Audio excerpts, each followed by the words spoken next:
Ay pwede ako na sa pangatlong kapahayagan sa panalangin papuri na ni Inang mula sa Espiritu Santo ni Inang Puring at sa interpretasyon mula sa Espiritu Santo ni Inang Tess.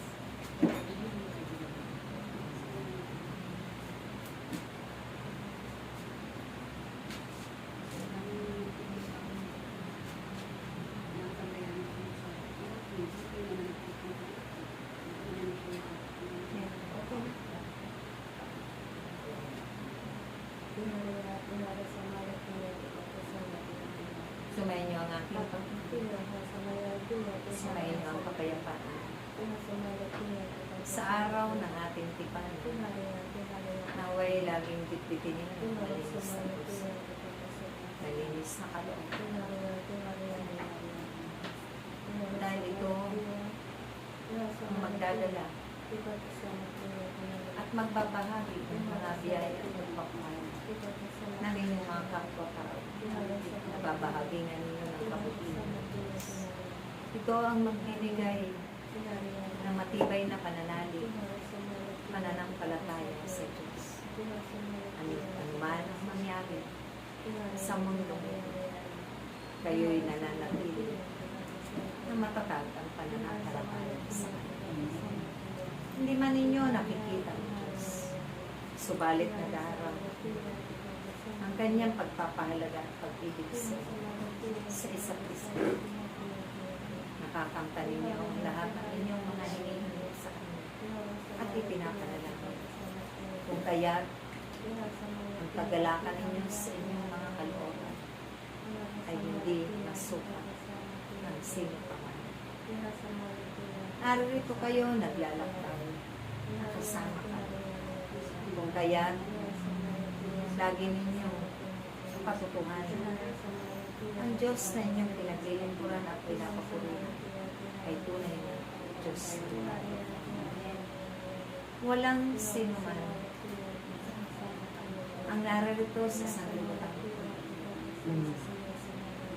na masigit na makapangyarihan sa Diyos. Walang kayong madadala noon sa kabilang buhay. Tulad ng inyong mga material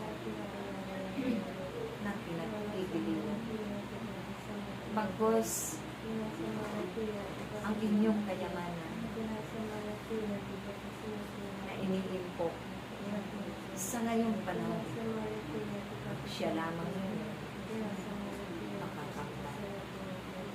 Kaya huwag ninyong masyadong pahalagahan ang mga pamundong bagay. Pahalagahan ninyo ang inyong pananalig at pananampalataya sa Diyos. Magpakailan. Ako ang inyong Panginoong Yesu Cristo. Ako ang Diyos na nagtagumpay sa aming misyon. Kaya kung kayo man ay hangarin din ang inyong katagumpay. Sumunod kayo. Manalig ang manampalataya lang. Dahil ito ang magiging daan upang marating ninyo ang buhay na walang hanggan. Ang aking salita ay laging may liman, makalapit. Laging may nakalaan ng mga biyaya at grasya. Kung kaya, asahan ninyo ang panghawakan lagi. Dahil kailanman, hindi napapako ang pangako ng Diyos. Kayo ay laging magsisunod sa Diyos na makapangyarihan sa iyo upang hindi maganap ang mga nakapangit. Aming mga paalala, ang aming mga babala, ang aming mga tagubilin, ito'y inyong huwag kalimutan at alalahanin lang.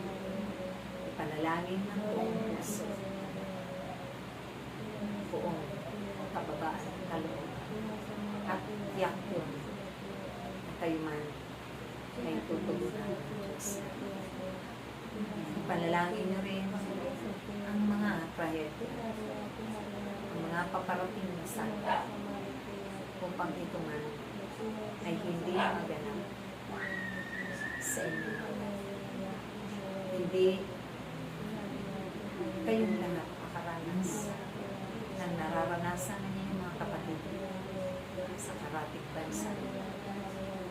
Magmakaawa kayo sa Diyos at tunay na kayo ay kanyang kapatid. Naway, lagi kayong nalilibigan, nagpapangalan. Maggalangan kayo sa isa't isa, magmahala. Dahil yan ay napakahalaga na naituturo natin sa inyo paglilingkod. Maraming salamat aking Nilibig ko kayo ng naway kayo'y naglilingkod din tapat. Naglilingkod din sa inyong mga kapatid na may kalapit na pagmigil ang pagpapakita sa mga amin.